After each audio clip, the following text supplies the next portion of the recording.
하나님이 세우신 우리 남전도 회원들을 통해서 하나님께서 귀한 일 이루어 가실 줄 믿습니다. 어제 제게 제보가 들어왔습니다. 제보가 하나 들어왔는데 제보자는 제 딸입니다. 어제 저녁에 제가 설교 준비를 하는데 이러는 거예요. 아빠 오해하지 말고 들어요 그러더라고요. 뭔 말인가 했더니 아빠 오후 설교할 때 많이 졸아요 그러더라고요. 많이 주무신대요. 알고 있어? 그랬어요. 알고 있어. 말하지 않아도 아는 것을 왜 이야기해서 설교 준비하는 목사를 상처를 준지는 모르겠지만 괜찮습니다. 여러분 주무십시오. 주무시면 눈 감고 졸리면 주무셔도 됩니다. 새벽부터 여러분 지금까지 얼마나 피곤하시겠어요. 주무시면 괜찮습니다. 이 자리에 앉아 계신 것이 하나님의 은혜입니다. 그러나 눈뜨고 말씀을 잘 들을 때 또 하나님이 더 큰 은혜를 주실 줄 믿습니다. 오늘 이 남전도의 헌신 예배인데요, 이 헌신 예배 때마다 참 고민입니다. 왜냐하면 헌신 잘하고 있는데 또 헌신하라 그러면 무거운 어깨에 더 무거운 짐을 주는 것 같아서 참 그렇지만 그러나 또 오늘 남전도의 헌신 예배를 통해서 우리가 다 알고 있지만 또 우리가 그렇게 살아가고 있지만 다시 한번 하나님께서 우리에게 그렇게 살 수 있도록 격려하신다, 이런 마음으로 우리가 함께 또 말씀을 나누면 좋겠습니다. 오늘 말씀은 여러분 잘 아시는 느헤미야에 관한 이야기입니다. 느헤미야를 중심으로 이제 3차 귀환한 이스라엘 백성들이 바벨론에서 이제 완전히 포로로 돌아왔습니다. 그리고 하나님의 약속을 의지하여 성벽을 재건했습니다. 앞에 보시면 6장 15절 보시면 성벽 역사가 이제 52일 만에 끝났다라고 이야기합니다. 그러니까 성벽은 이제 다 재건이 된 거죠. 근데 문제는 이 성벽 재건으로 끝난 게 아니라 예루살렘 성벽은 재건됐지만 이것은 단지 외적인 재건에 불과했다는 것입니다.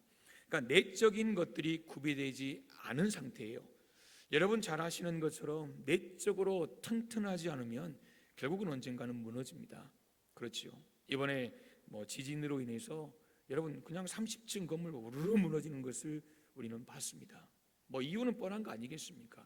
그럼 같이 다 무너져야 되는데 그 속에 뭔가 잘못된 것이 있다는 것을 우리가 쉽게 짐작할 수 있는 내용 아니겠어요? 오늘 여러분 말씀을 통해서 우리가 교회 공동체를 또 잘 관리하고 잘 세워가기 위해서 우리는 과연 어떤 기둥으로 세워져야 될까 말씀을 함께 살펴보기를 원합니다. 먼저는 기도의 파수꾼이 되어야 합니다. 우리 3절과 4절을 보시면 이제 성문지기가 해야 할 사명을 짧지만 이야기를 하고 있습니다. 3절 4절 우리 다시 한번 읽어보도록 하겠습니다. 시작. 내가 그들에게 이르기를 해가 높이 뜨기 전에는 예루살렘 성문을 열지 말고 아직 파수할 때에 곧 문을 닫고 빗장을 지르며 또 예루살렘 주민이 각각 자기가 지키는 곳에서 파수하되 자기 집 맞은편을 지키게 하라 하였노니 그 성읍은 광대하고 그 주민은 적으며 가옥은 미처 건축하지 못하였음이니라. 아멘. 진짜 이 말씀 그대로 성벽만 완벽하게 제공이 된 거죠. 그러니까 집도 아직 완성되지 못하고 지금 성은 넓은데 그 안에 있는 사람들은 아주 작다는 것입니다. 아직은 잠재적인 적들이 호시탐탐 노리고 있기 때문에 오늘 성문지기들에게 했던 이야기는 날이 밝기 전까지는 절대 성문을 열지 말라, 이렇게 말합니다.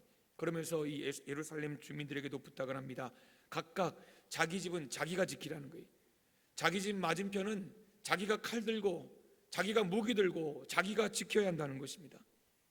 파수꾼들과 백성들이 자기 영역을 지키지 않으면 결국 그 지키지 않은 그 작은 틈을 통해 그 영역을 통해서 적들이 언제든지 침입할 수 있었기 때문에 철저한 경계 근무를 지금 명령하고 있는 것입니다. 여러분 오늘 3절과 4절은요 영적으로 기도의 파수꾼을 지금 상징하는 거예요. 여러분의 집을 지키라는 거예요. 파수꾼들이 성을 지키고 각 가정의 가장과 또 가정에 책임질 만한 사람들, 리더들이, 가정의 가장들이 이제 가정을 지키는 것처럼 오늘 영적으로 기도의 파수꾼을 세우라라는 것입니다. 가정과 신앙의 공동체가 건강하게 보존되려면 영적인 파수꾼들, 즉 기도자들이 깨어 있어야 합니다. 그렇지 않으면 세상적인 가치관들과 영적인 것들에 침투당하게 되고 결국 하나님이 주신 문화, 하나님이 주신 축복들이 파괴가 되고 하나님의 자녀다운 삶을 살지 못하게 하는 그런 죄된 습관과 문화와 윤리들이 우리 안에 여러분 순식간에 들어와서 결국 우리의 인생과 우리의 가정과 우리의 공동체를 무너뜨린다는 거예요. 그러므로 주님께서는 누가복음 21장에 말씀하셨어요. 스스로 조심하라. 스스로 조심하래요. 그러니까 누가 지켜주지 않아요. 내 스스로 조심하라. 그렇지 않으면 방탕, 술취함, 생활의 염려로 마음이 둔해져서 뜻밖의 그날에 덫과 같이 너희에게 임하리라. 이러므로 너희는 장차 올 이 모든 일을 능히 피하고 인자 앞에 서도록 그렇게 하기 위해서 그렇게 되려고 항상 기도하며 깨어 있어라 라고 주님이 누가복음에서 말씀을 하셨습니다. 여러분, 깨어 기도할 때 우리는 마귀의 시험을 이길 수 있는 줄 믿습니다. 깨어 기도할 때 생활의 염려와 그 모든 상황 속에서 근심에서 보호받는 그런 존재가 될 줄 믿습니다. 여러분, 기도하는 사람이 있는 것과 없는 것은요 엄청난 큰 차이가 있습니다. 엄청난 큰 차이가 있어요. 제가 95년에 처음 필리핀 단기 선교를 갔거든요. 대학 1학년 때 갔는데 그때 여러분 이 단기팀이 함께 읽은 책이 있어요. 뭐냐면 이 웨슬리 듀엘의 기도로 세계를 움직이라는 책이에요. 그러니까 95년에 처음 단기 선교를 나갔어요. 처음 단기 선교를 나갔기 때문에 이 선교에 대한 막연한 두려움, 긴장, 물론 기대도 되지만 여러분 그런 상황이었어요. 그런데 같이 이 책을 읽는 동안에 이 책 속에 나와 있는 하나의 실화, 하나의 이야기가 제게 큰 힘이 됐어요. 이런 내용입니다. 1960년에 케냐의 마우마우 마을에 폭동이 일어났다는 거예요. 그러니까 마을 이름이 마우마우예요. 그 가운데 선교사 매트 하긴스라는 이 부부가 그 지역에서 사역을 하고 있었어요. 근데 어느 날 그들이 마우마우 지역의 중심부를 지나고 있을 때 갑자기 자동차가 고장이 났다는 거예요. 갑자기 차가 서버렸습니다. 그런데 당시에 그 지역의 케냐인과 선교사들이 이 살해당하는 사건들이 일어났기 때문에 두려웠던 거죠. 그러니까 차를 타고 쑥 지나가면 되는 차가 갑자기 멈춰버렸어요. 그렇게 저녁이 됐어요. 얼마나 무서웠겠어요. 다행히도 아침까지 아무런 일이 없었어요. 차를 수리했고 그리고 그 지역을 벗어날 수 있었다는 거죠. 여러분, 그로부터 수주일 지난 후에 이분들이 이 선교사님 부부가 미국의 휴가차 고국에 돌아왔어요. 그때 한 친구 클레이 브렌트라는 친구를 만났는데 이 친구가 묻는 거예요. 여보게 친구, 최근에 3월 23일 밤에 위험한 일이 없었냐고 묻는 거죠. 그날 밤에 갑자기 선교사 부부를 위해서 기도해야 되겠다는 생각이 막 들었다는 거죠. 여러분, 그럴 때 있잖아요. 우리가 살다 보면 갑자기 누가 떠오를 때 있어요. 그러면 기도해 주셔야 돼요. 그냥 지나치면 여러분, 물론 지나쳐도 내게는 아무 손해가 없을지 모르겠지만 성령께서 우리의 마음을 막 두드리실 그때가 많거든요. 갑자기 누가 생각나면 그분을 위해서 기도하고 여러분, 이게 필요한 거예요. 그러니까 그 친구가 그날 밤에 이 선교사 부부를 위해 기도해야 되겠다는 생각이 드는 거예요. 근데 기도를 하는 대로 마음이 막 불안한 거예요. 그래서 사람들에게 연락해서 사람들을 모으기 시작했어요. 총 자신을 포함해 16명의 사람들이 모였다는 거죠. 합심하여 간절히 기도했어요. 나중에 그 지역 목사님을 통해 알게 된 사실은 그 시간에 마우마우의 테러범들이, 그 악한 사람들이 이 선교사 부부를 죽이기 위해서 차에 접근했다는 거죠.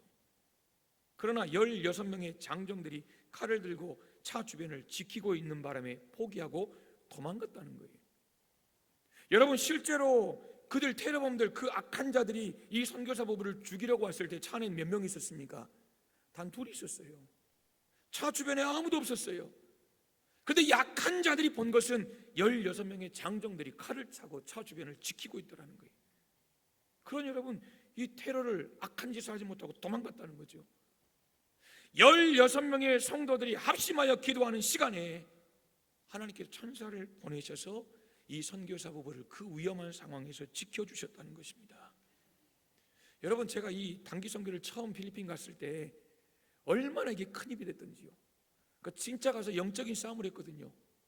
복음을 전하는데 여러분, 막 그 안에서 그러니까 사형리를 읽어가는데 목소리가 커질수록 막 두려운 거예요, 마음 안에. 영적인 싸움이죠. 물론 하나님이 이기게 하셨죠. 결국 왔어요. 그분이 와가지고 이런 복음을 영접하는 그런 놀라운 역사가 일어났어요. 그러니까 영적인 싸움이라는 거죠. 여러분, 실제로 이런 일은 지금도 일어나고 있어요. 지금도 일어나고 있어요. 여러분, 그러므로 누군가 내 마음속에 떠오르면, 누군가 어려운 상황들이, 내가 들은 그 상황들이 문득 떠오르면 그분들을 위해서 간절히 기도하시기를 주님의 이름으로 축복합니다. 한번 따라하겠습니다. 기도할 때 보호받는다. 맞아요, 여러분. 기도할 때 보호받는 거예요. 기도할 때 우리가 왜 기도합니까? 하나님 앞에 보호받고 싶어 기도하는 거 아니겠어요? 하나님과 대화하고 영적인 여러 가지 이유가 있지만 제일 중요한 게 무엇입니까? 하나님 응답해 주세요. 응답해 주세요. 시편 보면 다 다윗의 기도잖아요, 절반이. 근데 그 제일 중요한 이유가 무엇입니까? 하나님 건져 주세요. 나 보호해 주세요. 나 지켜 주세요. 이게 여러분 태반이거든요. 기도에 깨어 있는 한 사람만 있으면요, 확신합니다. 자녀들이 살 수가 있습니다. 식구들이 살 수 있습니다. 어느 가정이든지 살 수 있습니다. 회복할 수 있다는 것입니다. 우리 사랑하는 남전도 회원 여러분, 여러분 가정의 기도의 파수꾼은 누굽니까? 여러분 가정의 기도의 파수꾼은 누굽니까? 여러분이 여러분 가정의 기도의 파수꾼입니까? 아니면 여러분의 아내입니까? 나는 나가서 돈을 벌어주니까 나는 물질의 파수꾼하고, 당신은 뭐 집에만 있습니까? 당신이 기도의 파수꾼하고, 이런 분 없으시죠? 없으실 거예요. 여러분, 아내도 열심히 기도해야 되지만 가장인 남편이 가정을 위한 기도의 파수꾼이 되어야 합니다. 가정 공동체를 위해서, 교회 공동체를 위해서, 이민족 공동체를 위해서 기도로 깨어있는 파수꾼, 그런 중보 기도자가 될 수 있기를 간절히 소망합니다. 기도의 파수꾼이 있으면 여러분 사는 거지만 기도의 파수꾼이 없으면 죽는 것입니다. 여러분, 누가 공동체의 기둥입니까? 다른 사람 아니에요. 깨어 기도하는 사람이 교회 공동체의 기둥입니다. 우리 모든 남전도 회원 여러분들이 가정과 직장을 위하여 또 교회와 민족 공동체를 향하여 깨어 기도하는 그런 교회의 기둥들 되시기를 주님의 이름으로 축복합니다. 아멘. 두 번째는요, 거룩한 목적을 위하여 충성하는 사람들이 있어야 하는 것입니다. 2절 함께 다시 한번 읽겠습니다. 2절입니다. 시작. 내 아우 하나니와 영문의 관원 하나냐가 함께 예루살렘을 다스리게 하였는데, 하나냐는 충성스러운 사람이요 하나님을 경외함이 무리 중에서 뛰어난지라. 아멘. 여러분, 여기 보시면 느헤미야의 동생이에요. 먼저 동생인 하나니, 그리고 영문의 관원이라는 것은 그 성의 사령관을 말하는 거죠. 성청 책임자지요. 이 하나냐로 하여금 둘을 짝을 이뤄서 예루살렘을 다스리게 했습니다. 그러니까 어떤 분이 그런 이야기를 해요. 동생 하나니면 이거 친인척 낙하산 인사 아니야? 이렇게 물어요. 여러분, 그런데 그거 아니에요. 오늘 성경에 보시면 왜 오늘 2절 말씀처럼 내 아우 하나니를 행정 책임자로 세웠는지를 우리가 살펴보면 이해가 돼요. 이 하나니가 1장에 나오거든요. 이 하나니는 이전에 예루살렘 형편을 느헤미야에게 알려준 사람이에요. 근데 알려줬는데 그냥 뭐 TV를 듣고 신문을 보고 이런 이게 듣고 한 게 아니라 바벨론까지, 그러니까 성경 보시면 알려주기 위해서 바벨론까지 어려운 여행을 감수했던 사람이 바로 오늘 아우 하나니예요. 그러니까 예루살렘에 살아요. 그러니까 지금 살고 있는데 예루살렘 형편이 너무 슬픈 거예요. 너무 고통스러운 거예요. 근데 형님은 지금 바벨론에서 잘 살고 있거든요. 형님, 지금 예루살렘 상황 아십니까? 예루살렘이 지금 이렇습니다. 형님은 잘 먹고 잘 살지 모르지만 지금 이 나라 이 민족은 다 죽어가고 있습니다. 그 소식을 여러분 예루살렘에서 바벨론까지 안고 이 오늘 느헤미야에게 전해준 사람, 이 사람이 바로 하나니예요. 바로 이 사람이 하나니예요. 그리고 이 느헤미야에게 그 선한, 정말 이 다시 고국으로 돌아가게 해야 되겠다로 그 마음을 여러분 도전을 준 사람이 바로 이 하나니라는 것입니다. 그러니까 지금 이 하나니라는 사람은 개인의 출세 또는 하나님의 백성의 고통을 여러분 그 출세보다 더 생각했다는 거예요. 그러므로 하나님의 비전에 헌신하는 사람, 이것이 내 아우 하나니, 바로 이 사람이에요. 그리고 이어서 영문의 간원이라고 표현된 하나냐에 대해서는 2절에 이렇게 정확하게 설명을 합니다. 하나냐는 충성스러운 사람이요 하나님을 경외함이 무리 중에서 뛰어난지라 그랬습니다. 할렐루야. 우리 남전도 회원 모두에게 이런 아름다운 수식어가 붙기를 주님의 이름으로 축복합니다. 성품이 신실하고 사람을 두려워하지 않고 하나님을 경외하는 신앙이 반듯한 사람. 오늘 이 느헤미야는 말하기를 이 하나냐를 가리켜서 충성스러운 사람, 하나님을 경외함이 무리 중에 뛰어난 사람, 그래서 하나님의 사람들을 책임지는 리더로 세울 수밖에 없는 사람이라고 이야기하고 있습니다. 여러분, 로마서 16장을 가끔 보면요, 참 눈물이 날 때가 있습니다. 그러니까 로마서 16장은 그냥 사람 이름 쭉 나오거든요. 잘 아시잖아요. 로마서 16장을 보면 먼저 1절로 3절 보시면 베베라는 사람이 나와요. 베베. 저는 중학교 때까지 베베가 뭔지 몰랐어요. 왜냐하면 저희 교회에 수양관이 있었거든요. 근데 그 수양관을 가는 쪽에 베베의 집이라는 그런 사인이 있어요. 베베가 도대체 뭐지, 무슨 이름인지 성경을 보면서도 이런 내용을 전혀 파악을 못했다는 거죠. 여러분, 로마서 16장을 보시면 1절로 3절에 베베라는 자매가 나오는데요, 바울 사도가 이 자매를 어떻게 표현하냐면 나의 보호자라 그랬어요. 나의 보호자. 나이가 어떻게 되는지 더 모르겠어요. 그러나 바울 사도는 나의 보호자가 되었다 그랬어요. 그러니까 바울 사도가 믿고 의지할 수 있는 그런 사람이 베베였다는 거죠.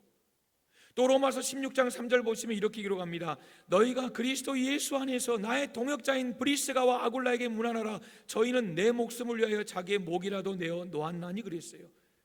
그러니까 바울 사도에게 충성한 게 아니에요. 사실 이것은 바울 사도가 하나님의 복음을 위해 충성하는 그 사역이 멈추지 않도록 그들의 생명까지도 여러분 내어놓았던 그런 충성스러운 사람이에요. 그러니까 사람 보고 달려가는 사람들이 아니에요. 7절 보시면 내 친척이요 나와 함께 갇혔던 안드로니고와 유니아에게 문안하라 그랬어요. 나와 함께 갇혔다는 거예요. 함께 영광만 누린 사람들이 아니라 바울 사도가 함께 감옥에 갇혔을 때, 그때 함께 여러분 고난의 자리, 외로움의 자리까지 함께 했던 안드로니고와 유니아에게 문안하라 그랬죠. 16장 12절 보시면 주 안에서 많이 수고한 사랑하는 버시에게 문안하라 그랬어요. 이 버시라는 사람은 많이 수고했다는 거예요. 많이. 여러분, 많이 수고했더라. 사도 바울의 세 차례의 전도 여행과 그리고 그가 했던 그 사역을 통해서 남겨진 위대한 선교 사역 뒤에는 이렇게 함께 동역하며 하나님을 사랑했던 충성스러운 믿음의 사람들이 있었기 때문이라는 것입니다. 오늘 여러분 2절 내 아우 하나니 영문의 관원 하나냐, 이 두 사람은 정말 충성스러운 사람, 하나님을 경외함이 무리 중에서 뛰어난 사람이었다는 것입니다. 우리 남전도 회원들 지금까지도 하나님 앞에 충성된 모습으로 살아오신 줄 압니다. 바라기는 올 한 해도 흐트러짐 없이 정말 하나님 앞에 충성하고 그래서 교회를 든든하게 세워가는 그런 기둥들 되시기를 주님의 이름으로 축복합니다. 아멘. 마지막 하나는요, 하나님의 임재하심과 하나님의 사랑을 확신하는 사람들이 있어야 한다는 것입니다. 그런 사람들이 돼야 되는 거예요. 7장 1절 다시 한번 읽겠습니다. 7장 1절입니다. 시작. 성벽이 건축됨에 문짝을 달고 문지기와 노래하는 자들과 레위 사람들을 세운 후에. 아멘. 여러분 보세요. 지금 1절을 한 이후에 두 번째로 지금 동생을 세웠고 그리고 영문관원 하나냐를 세웠다라는 것입니다. 지금 이 순서가 그렇게 되는 거예요. 7장 1절 말씀에 느헤미야는 성벽이 완공되고 문짝을 단 후에 가장 먼저 세운 사람이 누구냐? 노래하는 자들과 레위 사람들이다라고 7장 1절은 분명히 말합니다. 여러분, 노래하는 사람 누굴까요? 레위인 누굴까요? 하나님의 전에서 하나님을 예배하는 사람, 하나님의 임재 통로가 되는 사람, 바로 그 사람들을 세웠다는 것입니다. 느헤미야는 가장 중요하고 우선되는 것이 무엇이냐? 바로 하나님의 임재라고 생각했던 거예요. 하나님의 임재가 지금 우리가 건축한 이 성 안에 충만해야 된다는 것을 느헤미야는 여러분 마음에 품었다는 거예요. 성을 지키는 것은 인간의 창과 칼이 아니라는 거예요. 하나님을 경험하고 하나님을 만나고 하나님이 임재하시는 그 예배를 통한 것이 바로 우리 성을 지키는 것이다라고 깨달았다는 것입니다. 사실 여러분, 이스라엘 백성들이 망한 이유가 그거 아니에요? 구약의 이스라엘 백성들이 포로로 끌려간 건 다른 이유 없어요. 국력이건 아무 의미 없는 거예요. 성경에 보면 그렇잖아요. 여러분, 좀 당황스럽기도 하지만 이스라엘 백성들의 흥망, 성쇠는 여러분 그 기준은 하나님이세요. 하나님 앞에 가까이 가면 승리하고 이기고 그러나 하나님 앞에 멀어지고 하나님을 떠나면 결국 그 백성은 망하더라는 거예요. 그러니까 하나님 앞에 예배할 때 살지만 예배하지 않고 하나님의 임재가 떠나버리면 그 백성 죽더라는 거예요. 즉 하나님과의 관계가 무너졌기 때문에 이스라엘 백성들이 무너졌다는 거예요. 그렇기에 오늘 느헤미야는 우리에게 절대적으로 필요하고 절대적으로 우선시해야 되고 없어서는 안 될 것이 뭐냐? 바로 하나님의 임재라는 거예요. 하나님의 임재. 하나님의 임재. 우리 남전도 회원, 오늘 우리 성도님들 정말 하나님 앞에 헌신 예배를 드리는데 오늘 방금 말씀드린 이 부분을 여러분이 마음에 품으시기를 소망합니다. 야, 우리 가정은 하나님 임재하심 있는 가정인가? 야, 우리 가정에 하나님이 지금 임재하셔서 역사하고 계시나? 야, 우리 가정은 정말 하나님 앞에 예배자로 하나님 임재하실 만한 그런 가정인가를 여러분 우리는 늘 마음에 새겨야 한다는 거예요. 여러분, 성경적인 가장은요, 물질적인 필요를 채우는 이게 가장이 아니에요. 성경적인 가장의 가장 중요한 것은 내가 이 가정을 하나님 원하시는 거룩한 하나님의 말씀 위에 세워진 반석 위에 세워진 그런 믿음의 가정으로 세워가느냐, 이게 가장 중요한 가장의 역할이고, 가장이라면 반드시 여기에 모든 여러분 관심과 생각을 먼저 집중해야 할 그런 책임이 가장에겐 있다라는 것입니다. 요한 3서 1장 2절 여러분 잘 아시죠? 사랑하는 자여 내 영혼이 잘된 같이 그랬어요. 영혼이 잘된, 여러분 영혼이라는 것은요 하나님과의 관계거든요. 그렇잖아요. 하나님과의 관계예요. 그러니까 영혼이 잘됨 같이 범사가 잘되고 강건하기를 원한다는 거예요. 여러분, 우리가 하나님과 관계가 잘되면요 범사, 여러분 그리고 우리의 뭐 건강, 강건, 하나님 우리에게 은혜로 주신다는 거예요. 즉 이런 말 하잖아요. 영통, 인통, 물통. 여러분, 이것이 요한 3서 1장 2절을 그냥 아주 쉽게 그냥 표현한 표현 아니겠어요? 하나님과 관계가 잘 되면, 늘 하나님의 임재와 하나님의 사랑을 경험하는 삶을 살면 우리의 삶에 하나님의 은혜와 하나님의 역사로, 여러분 오늘 성경 말씀처럼 우리의 삶이 시온의 대로가 열리는 거 아니겠습니까? 무엇보다도 하나님 사랑과 하나님의 임재 속에 거하는 우리 남전도 회원들 되시기를 주님의 이름으로 축복합니다. 그러니까 영적인 사람이 되어야 한다는 거예요. 말씀을 맺겠습니다. 골로새서 1장 24절에서 사도 바울은 이렇게 고백을 하고 있습니다. 내가 이제 너희를 위하여 받는 괴로움을 기뻐하고 그리스도의 남은 고난을 그의 몸된 교회를 위하여 내 육체에 채우노라 그랬습니다. 저는 말씀을 마치면서 오늘 헌신 예배를 드리는 우리 모든 남전도 회원들이 골로새서 1장 24절의 바울 사도의 이 신앙 고백을 여러분의 고백으로 삼기를 간절히 소망합니다. 하나님, 내가 하나님의 영광을 위해 살며 하나님 나라를 위해 살며 예수 그리스도의 몸된 교회를 섬기는 동안에 내가 받는 괴로움을 기뻐하겠습니다. 내가 당하는 수고와 내가 해야 할 모든 일들을 감사함으로 받겠습니다. 그리고 그리스도의 남은 고난을 그의 몸된 교회를 위하여 내 육체에 채워가는 하나님, 그런 하나님의 사람이 되겠습니다. 여러분, 이런 바울 사도의 골로새서 1장 24절의 귀한 신앙의 고백이 오늘 하나님 앞에 서 있는 우리 모든 성도들, 특별히 남전도 회원들의 아름다운 신앙의 고백이 되기를 간절히 소망합니다. 주님이 피 흘려 사신 교회, 하나님의 복음의 은혜를 전하는 교회가 되기 위해서 오늘 우리 모든 남전도 회원들이 각 가정의 기도의 파수꾼들이 되시기를 주님의 이름으로 축복합니다. 올 한 해도 충성된 일꾼들이 되시기를 주님의 이름으로 축복합니다. 무엇보다도 여러분의 삶을 늘 점검하시기를 바랍니다. 하나님의 사랑과 하나님의 임재 속에 나는 거하고 있는가?